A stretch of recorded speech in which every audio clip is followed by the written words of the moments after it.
Thank you, Secretary General Rodney, and welcome and good morning to everyone to this our fifth Caribbean Internet Public Policy Forum. As you heard, this is a continuation of an ongoing dialogue regionally concerning the evolving implications of digital transformation, technology advance on public policy development.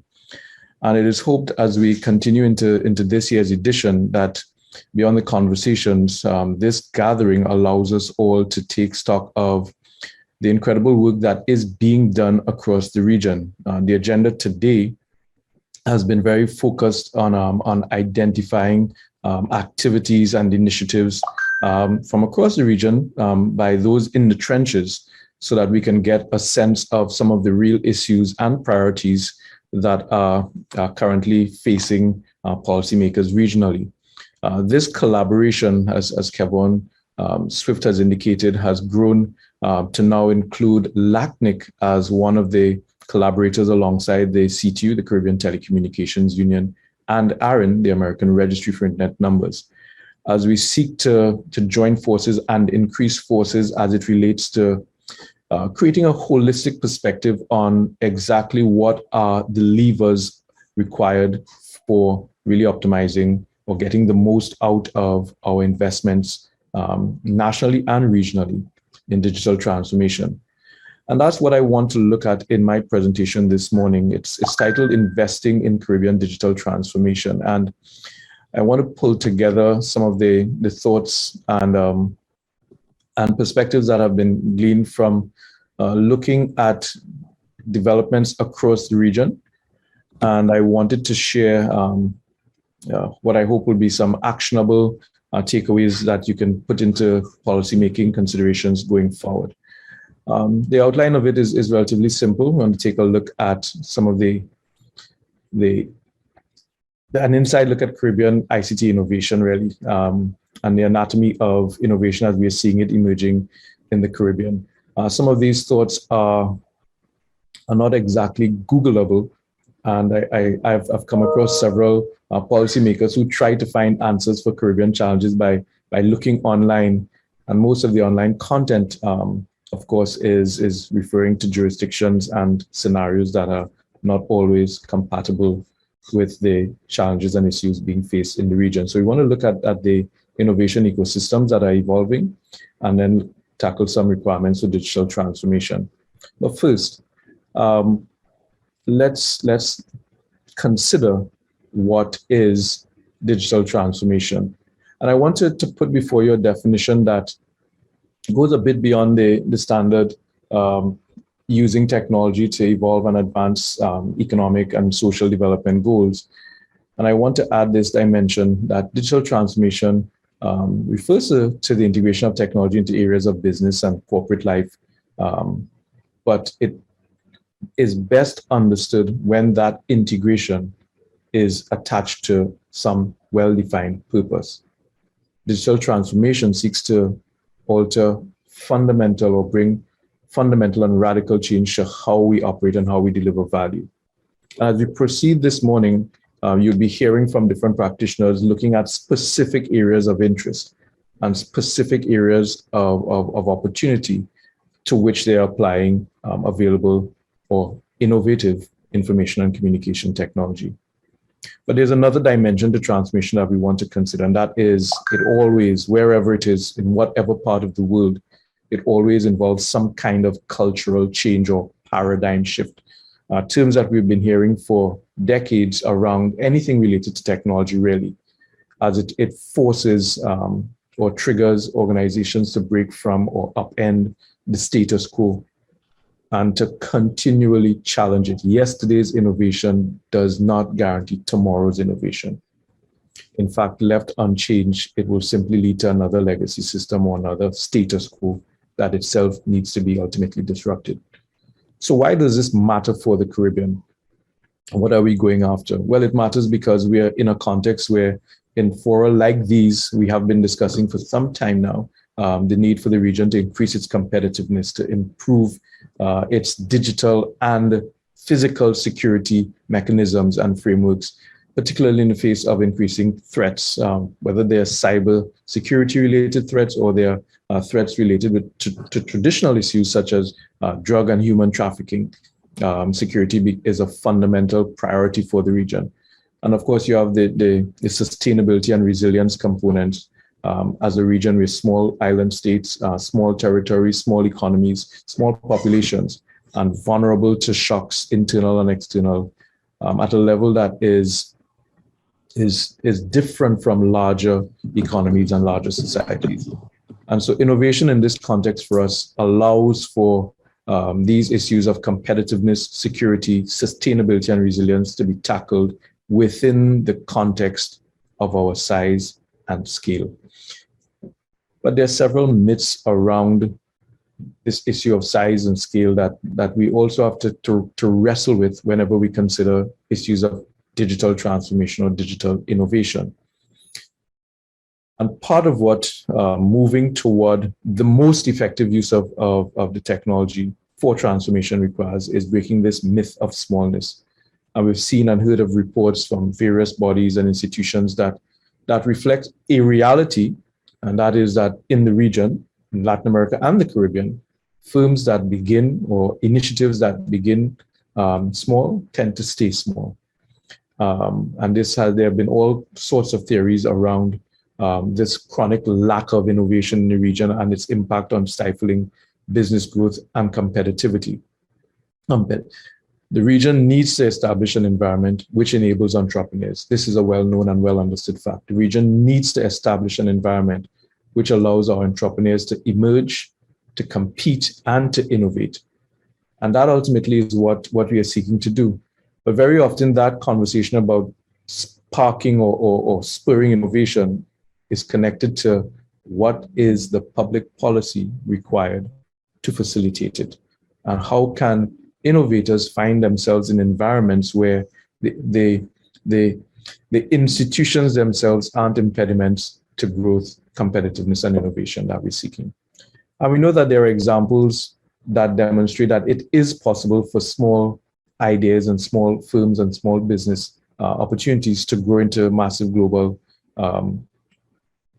enterprises. We have the Sandals, the Angosturas, the SM Jalils, Grace Kennedys, and others of this world that are making their mark on an international scale.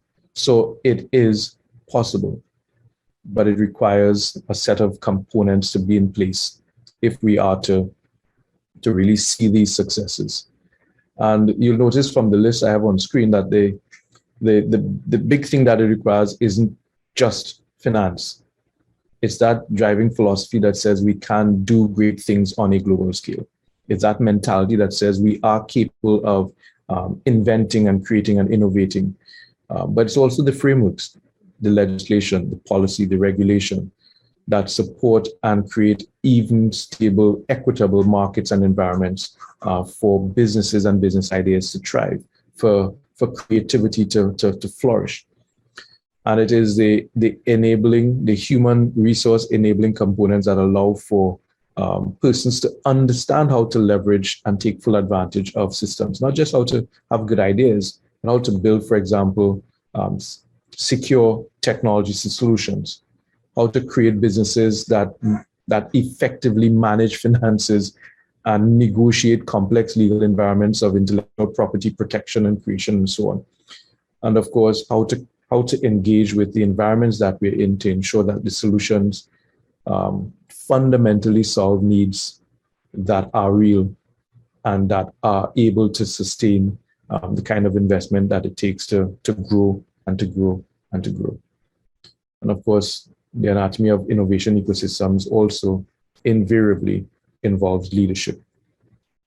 Leadership that can push against the tide and that can break the barriers that stand in the way. Using indigenous capacity, but also leveraging on global relationships and networks and partnerships. Wherever we look across the region, we see elements of these blocks or these pillars being in place when you have dimensions of success as it relates to innovation and digital transformation. And if you ask the innovators and if you ask those in the fields, whether they're in the private sector or the public sector, there are some questions that are always asked when trying to shape or define solutions. What specific steps do we need to take to get this problem solved or this challenge overcome? What new roles are we looking at when we're trying to build out teams and trying to build out systems and organizations? A fundamental question is also, how do we perceive our future? Where are we going toward? What's this goal or target or end state that represents an achievable and desirable outcome? What's the strategy to get there? What's the cost? And is it really worth it? To proceed without asking these questions in any endeavor would be to fundamentally handicap the successability or the success of that endeavor.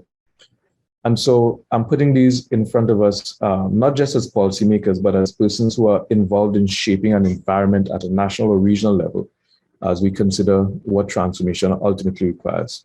These questions need answers. These questions have to be interrogated. These questions have to be brought to mind whenever one considers trying to do something new and trying to make sure that that new thing is a sustainable thing.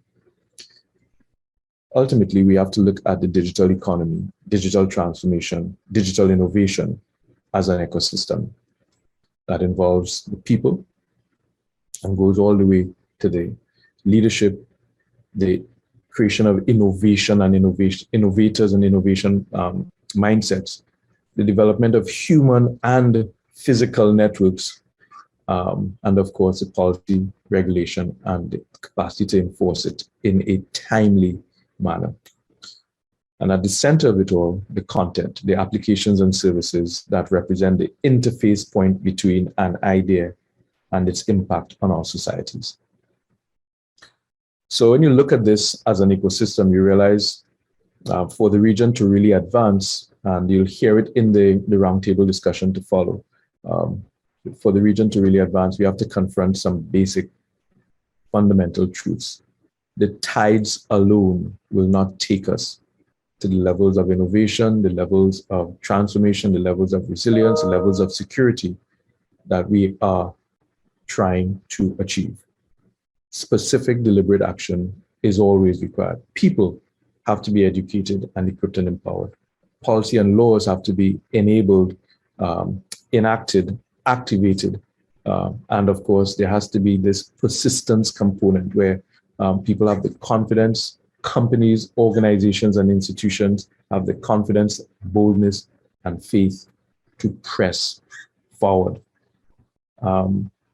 This is just a fact of any innovation ecosystem. People have to be yoked to enabling policy, and there has to be a dimension of persistence that presses through until the status quo evolves or changes into something more relevant and more appropriate. From what I have seen and what we have heard in fora organized by CTU, organized by ARIN, organized by LACNIC across the region, the opportunities abound. They are there. There is no shortage of ideas, no constraint of talent potential. We absolutely have no shortage of issues to be addressed or needs to be met. There's also, when you look at the amount of resource that is passing through the region, no shortage of finance. The question is, how is it directed? How is it appropriated? How is it managed? How is it invested? And so when we want to look at the issue of transformation, it is against this backdrop, the backdrop of an ecosystem that requires multiple parts to work in sync, whether in the public sector or the private sector. It is against the backdrop of a talent pool and a creativity quotient that allows us to legitimately tackle real issues and legitimately consider the possibility of real solutions that are sustainable, that we recognize that the region is actually in a good place to realize and see some of these opportunities that exist in the digital era. I want to switch gears a bit at this point and just take a quick look at some of the stories that we'll be delving into today and remind us of this, of the reality of this fact that we have the capacity and the talent and the innovators to transform the status quo in several industries and several sectors. Typically, when you think about tech titans and you think about the giants and the innovators, we think of the images that are projected to us from the north, the Zuckerbergs of this world and the Elon Musks of this world. But it's all relative. There are innovators right here and right at home. Some of them will be talking to us today. Some of them will be sharing with us over the course of this public policy forum. We have our own talent pool of persons who have for a long while been pressing to develop ideas that are global, pressing to develop solutions that are relevant to our needs. And I wanted to acknowledge the fact that this is not theory. For these individuals and for the countries and for the sectors that they touch, the impact is real. The promise has been translated into reality. And there is more work to be done. And any one of them will tell you that it is not easy. But the thing that keeps us all going is that it is absolutely worth it when we consider the future of our countries and the future of our region. And so I want to close with some perspectives that have been acquired. And I hope that this will give us some context heading into today's meeting. The culture that we define cradles the capacity that we want to generate within the region. The issue of talking often about the kind of Caribbean we want to see and the kind of development that we're hoping to see is a big part of inspiring and creating this sense of hopefulness and possibility at a regional level, but it also works, of course, at a national level. Voices need to be heard, voices that speak to the possibility that is afforded by the technology, not technology for technology's sake, but as an enabler of solutions to real problems. Context is key. One size does not fit all. Taking models from outside of the region and trying to shoehorn them into the region, we have enough data to confirm that this does not work. Policy, regulation, and development agendas must be tailored to indigenous needs. And in our states, we recognize as well that governments and academia play an outsized role in providing innovation infrastructure, but it is not an exclusive role. They can't do it by themselves, and we can't expect that all of the transformation potential will come from the public sector or from our academic institutions. The private sector has to be given a seat at the table. Our young people have to be given a seat at the table so that these ideas can inform public policy in a more relevant and timely manner. And then, of course, we can have our local focus, but always with global sight. Innovation at any level is best pursued within the context of scaling to meet global needs. We are part of the small islands developing state community, which is a large community, but we also recognize that there are conditions and scenarios within the region that actually equate very well to rural North America or rural Latin America or rural Europe. And so solutions developed with this in mind, with this global context in mind, can actually scale to service needs in equivalent markets globally. And then the last thing I want to point out as we bring this session to a close is that our stories need to be told.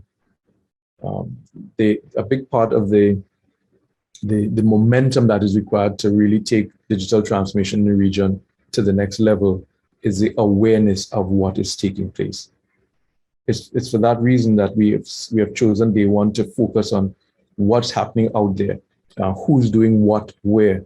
These stories need to be reflected beyond this meeting at a much wider, more public level so that it is understood that things are happening. There is no jurisdiction in which nothing is happening or nothing is working. These are fallacies that need to be eroded and expunged by the light of truth of what is actually taking place. Who's doing what, where, becomes a fundamental question to be answered and to be declared at a regional level. So when we consider investing in digital transformation, these are some of the thoughts and some of the perspectives that I wanted to bring into today's meeting. We have voices coming to share with us later today from the OECS, from Trinidad and Tobago, from academia. And we're hoping that in listening to these voices, we can get an evolved perspective on what public policy mechanisms would enable or enhance the initiatives that are in place and allow them to truly expand and evolve to the extent that we can all benefit as a region. And with that, I'm going to thank you and send back over to our moderator, Mr. Nigel Cassimire. Yes, thank you very much, Bevil, for that opening salvo. I think there's a lot that was enlightening in that. And I'd like to encourage the audience basically to post questions in the Q&A under the Q&A tab. And while I engage in it for a few minutes with Bevil in terms of what he would have said, and there might be opportunity as well, depending on how many questions come in, for persons to make interventions on the floor. So the first thing I'd like to ask you to expand a little bit more on, there is no shortage of finance. Yes, there is no shortage of finance. But one looks at, for example, certainly at the governmental level around the Caribbean, it seems that all the governments are struggling financially. And particularly in the smaller islands of the Caribbean, the government is often the largest employer and driver of the economy and so on. What is the perspective you're bringing to say there's no shortage of finance? And maybe you could expand that more to see how we could navigate through this. Thanks, Nigel. I can qualify the statement, which would help understand why I made it, in saying that there is no shortage of finance available to the relative to the needs that we have in terms of supporting innovation locally. What there is, though, is a shortage of data that allows that finance to be appropriately allocated.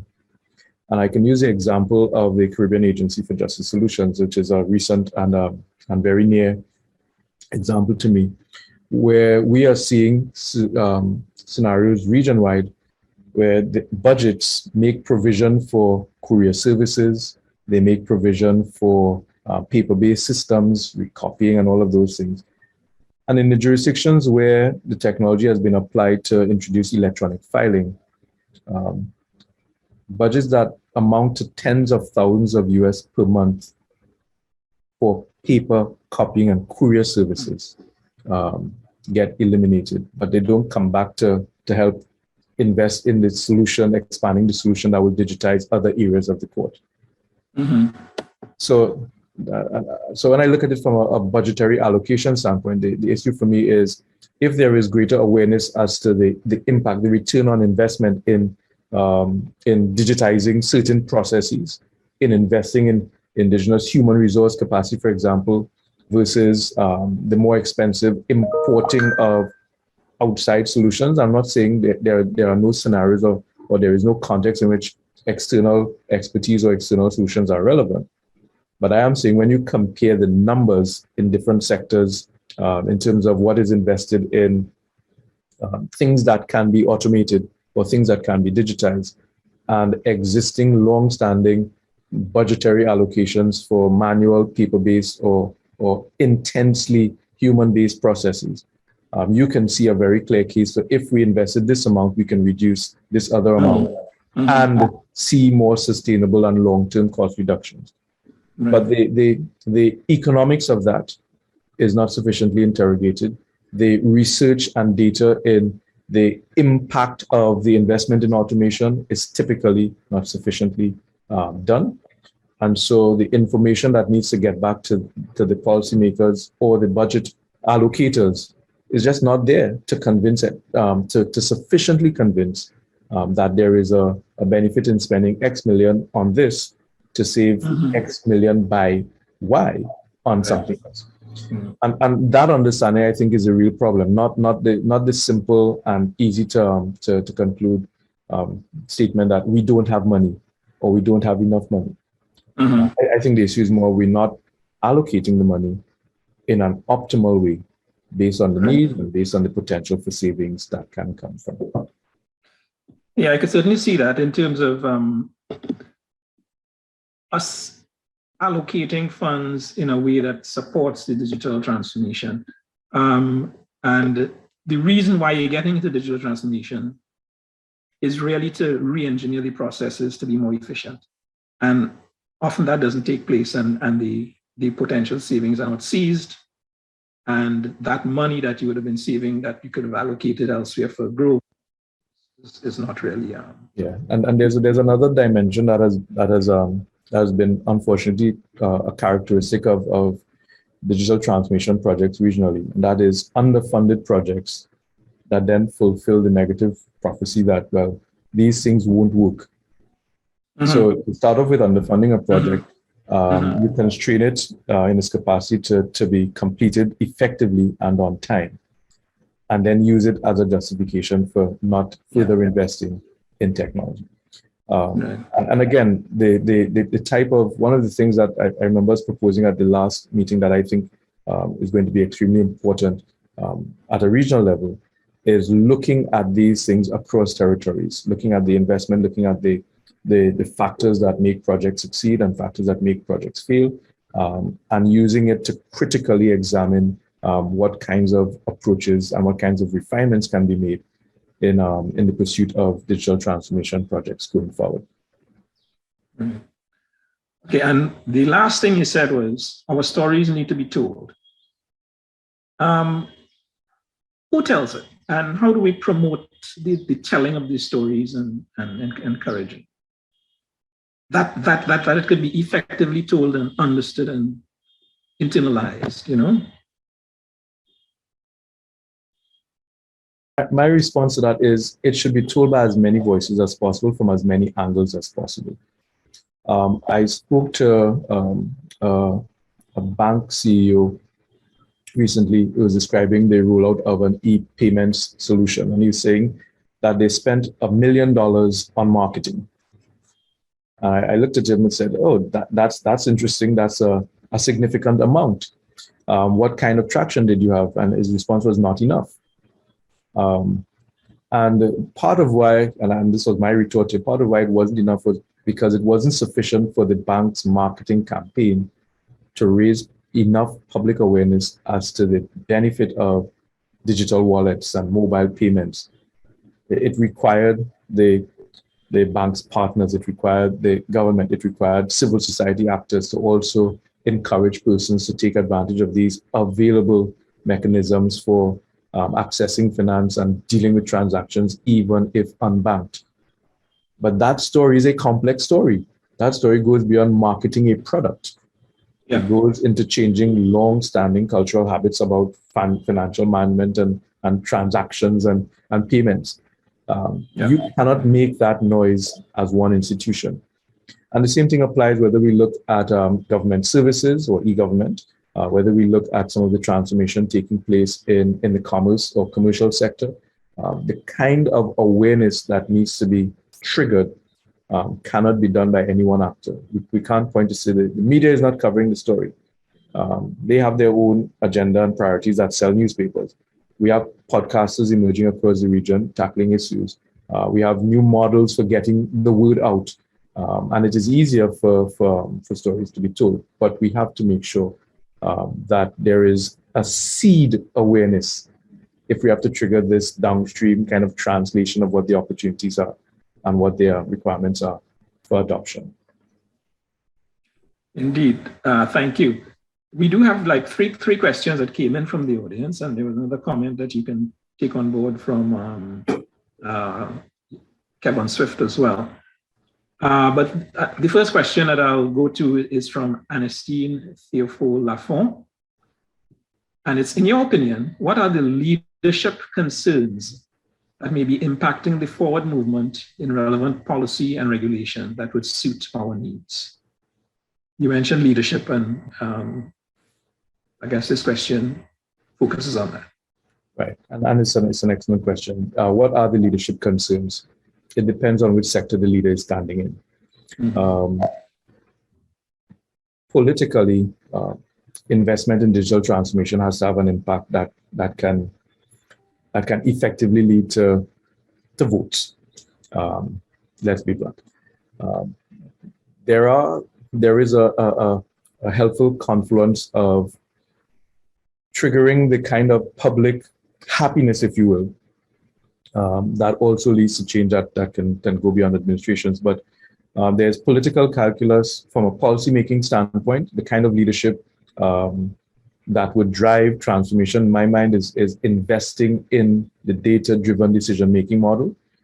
So actively pursuing mechanisms to understand the nature of markets. For those in the telecom sector, for example, that will be surveys and studies that show the impact of investment in infrastructure, access, devices, affordability, the utilization of technology in different areas by different groups, so that public policy could be informed in a way that shapes the development of competitive and robust markets. That would be a public policy leadership priority, ensuring that ultimately the public good is served, ensuring that ultimately markets are healthy and that there are practices that are in the interest of consumers and citizens.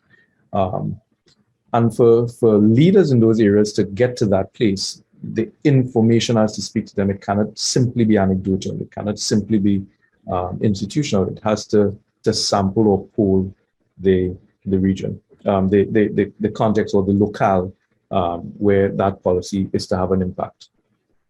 So that would be my response from a leadership standpoint, is making sure that leaders are informed, making sure that there is awareness, and making sure that there's a connection between investment and return that is tangible and that is actionable. All right, thank you. Second question is from Reginald Chauvet. Mm-hmm.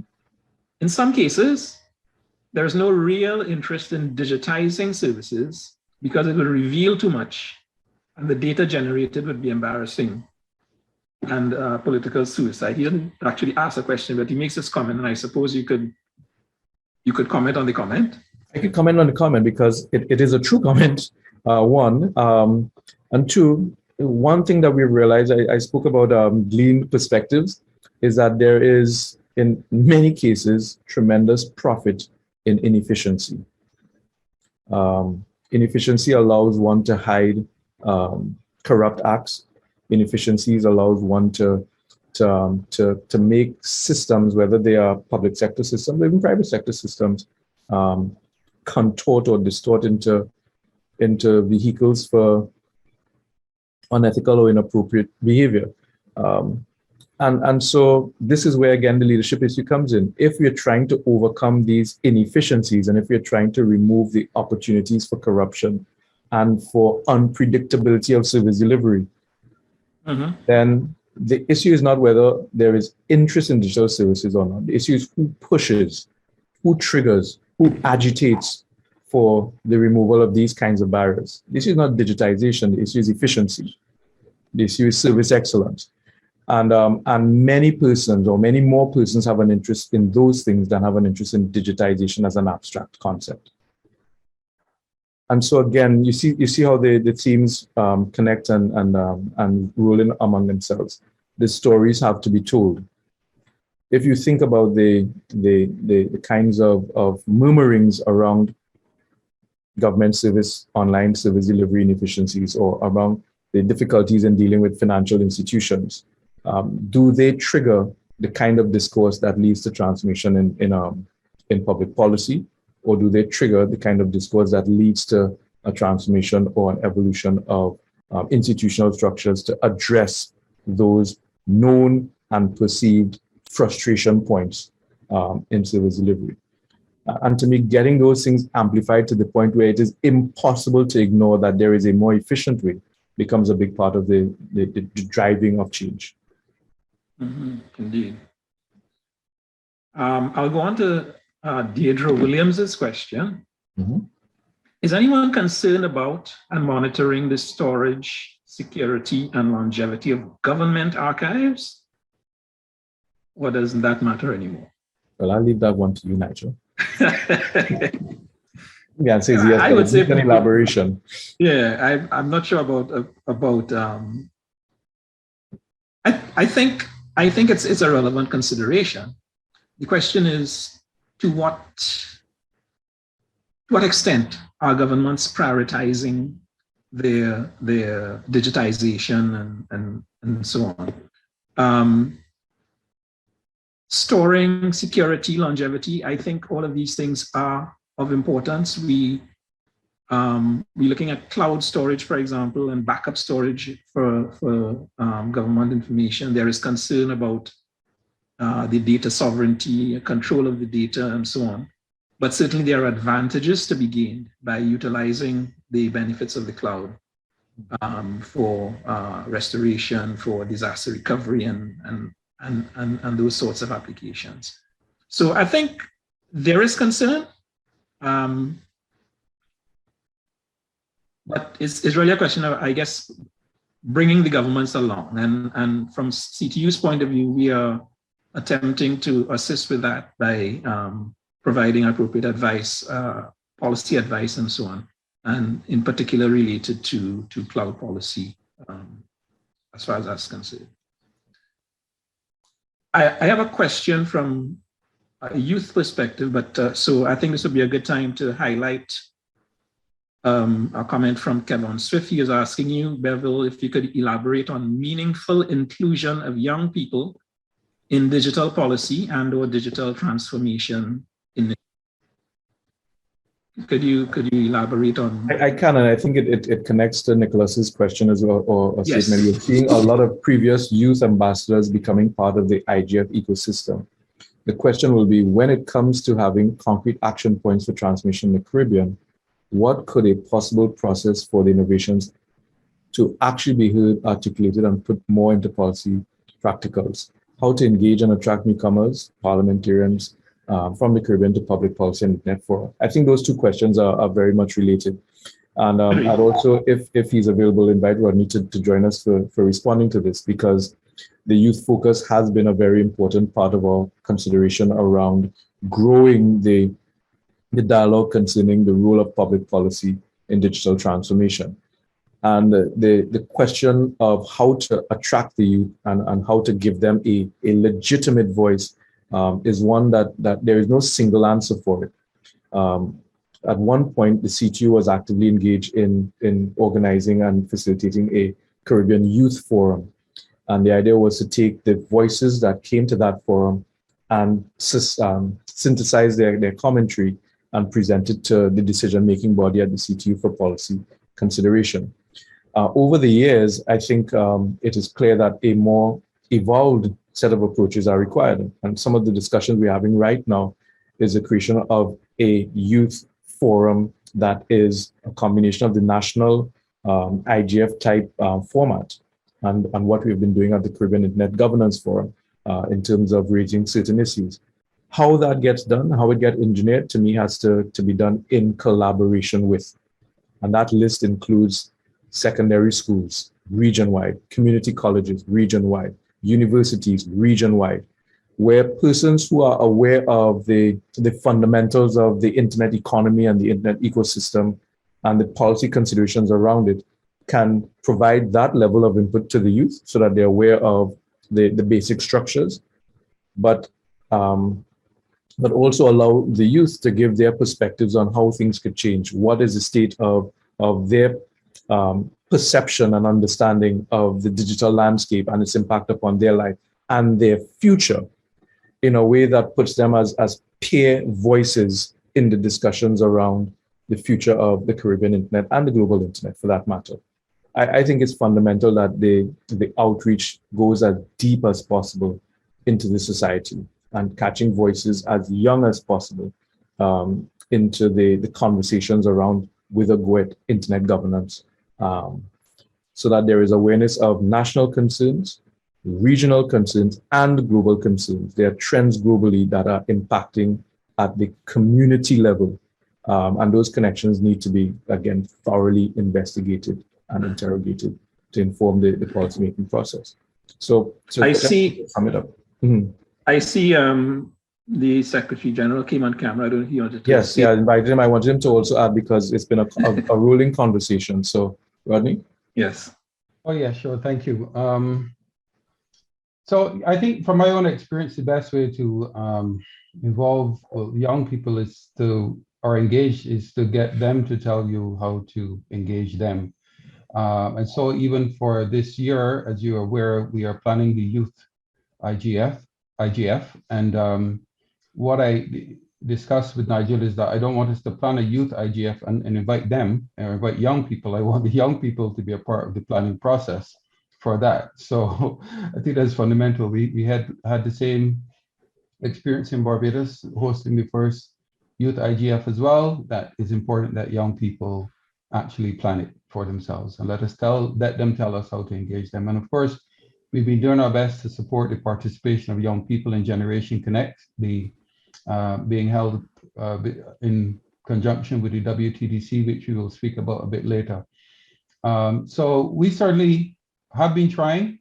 We want to, within our stakeholder engagement unit specifically, place an emphasis on young people. We believe that even in engaging with our member states, that it is important that we build what I call youth ambassadors or digital ambassadors, to copy what Barbados has done, using young people in tertiary institutions to help in our digital transformation efforts, in going into community centers and when government launches a service, for them to hold the hand of the community and walk them through the process step by step and help to build digital literacy nationally. So those are some of my thoughts on it, but certainly we need to have young people tell us how to engage them, and we have to find a mechanism, Nigel, in particular, as we plan the youth IGF, that to ensure that it is being planned by young people for young people.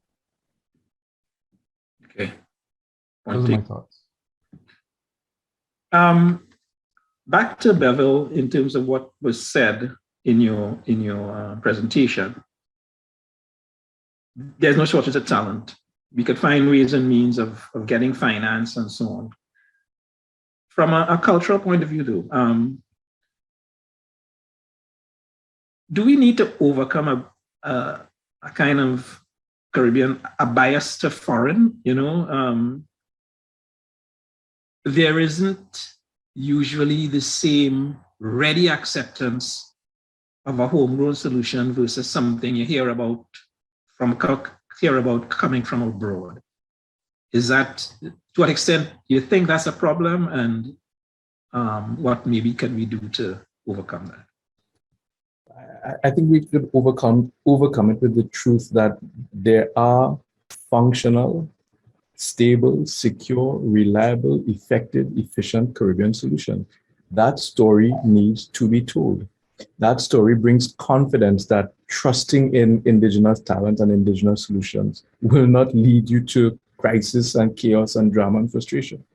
Actually, let me just interrupt one second, because I saw June Paris add a comment that I said bias. He said not so much bias, fear. Yeah. Is it so? Maybe you could put a yes. So and the fear is, if I take this chance with something local, it will fail. They might go out of business. I'm not sure we can rely on them to grow with us. Any one of a number of things that can be self-fulfilling prophecies or proven wrong. Typically, and we hear this from a number of Caribbean entrepreneurs and innovators. They don't want to invest in us in the same way that they would invest in a foreign firm or consultant or solution. They want us to come in at the low ball price, but they're willing to pay X more for the overseas thing. And when you have those kinds of scenarios, the investment in local talent has to come from, again, from my perspective, a policy position. We've seen developing countries move through similar local content policies toward a robust, or the creation of robust internal marketplaces, because they've insisted on these things need to have local suppliers, or these things need to have local sources, or these things need to have local content. There's room and there's a role for that kind of insistence to change the status quo. As I said earlier, the tides aren't going to carry us there. The fears, the concerns, the bias, they're real. And they're real because there are examples of failed local solutions, but there are also examples of failed foreign solutions. You just don't put the same emphasis on it when you do your Google searches and your international research. So failure is a part of any landscape, but it doesn't mean you don't invest in it. What we're trying to create is something that is sustainable. And I think the pandemic taught some very interesting lessons about the dependence or reliance on foreign solutions, infrastructure consultants, and intellectual property. There is a space and a need for indigenous capacity or local providers to support local digital development. We are closer to home. We understand the needs more intimately and fundamentally. But the investment has to be equivalent and sometimes even more to make up for the gap and to allow small firms that might just start off, for example, two developers with a solution, does not an enterprise solution create? And when you think about the anatomy of digital solutions, it involves more than just software development and hardware technology. You need other skill sets to apply, and those skill sets need to be invested in if the small firms with the big ideas have to become big firms with big solutions.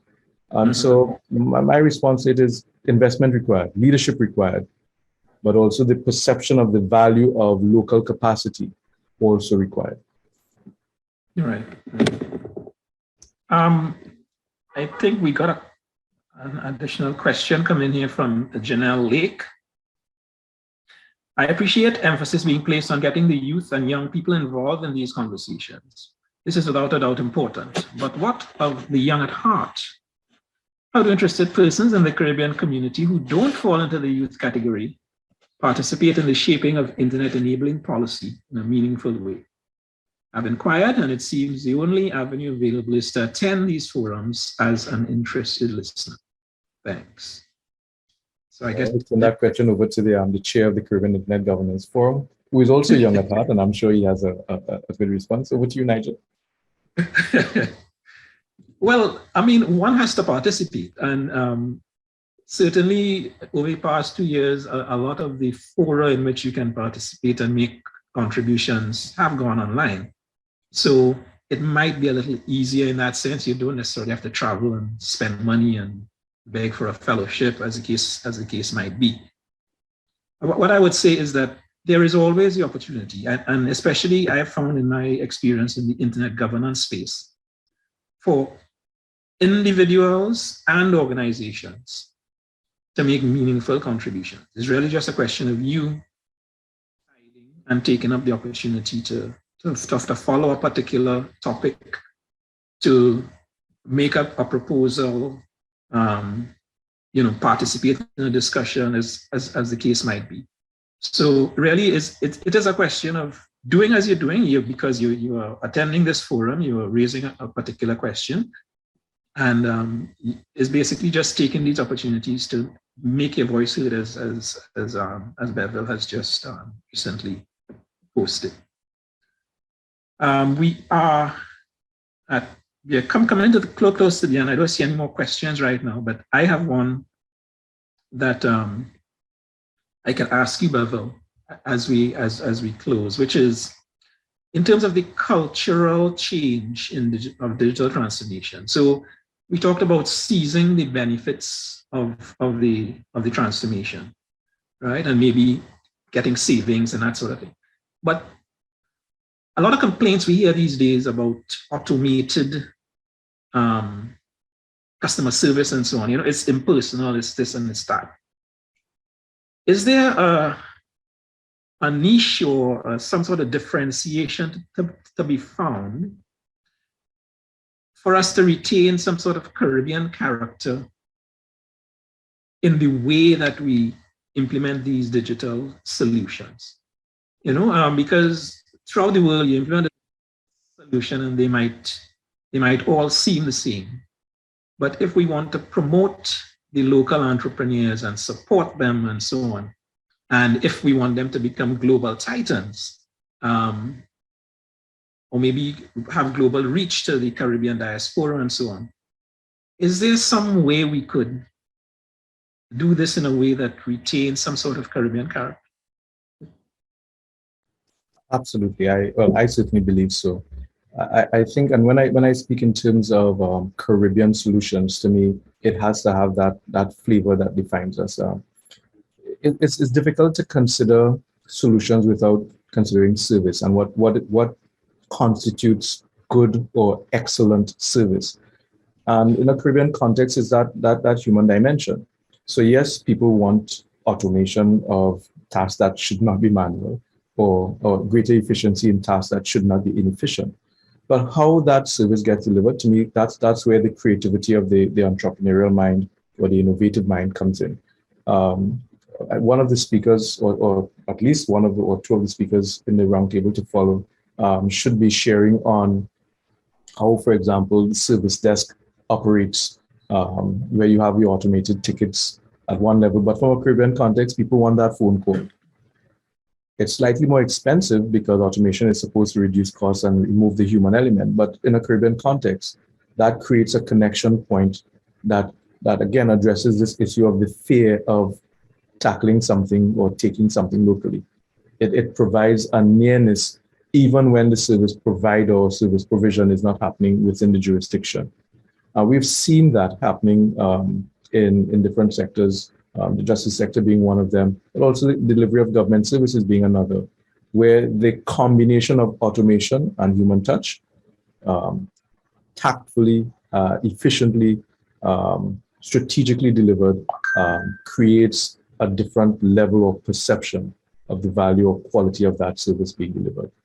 And so I think there is a role for both. I don't think automation obviously the requirement for human connection. I don't think computerization necessarily means coldness of service delivery if it is designed with the customer or consumer in mind.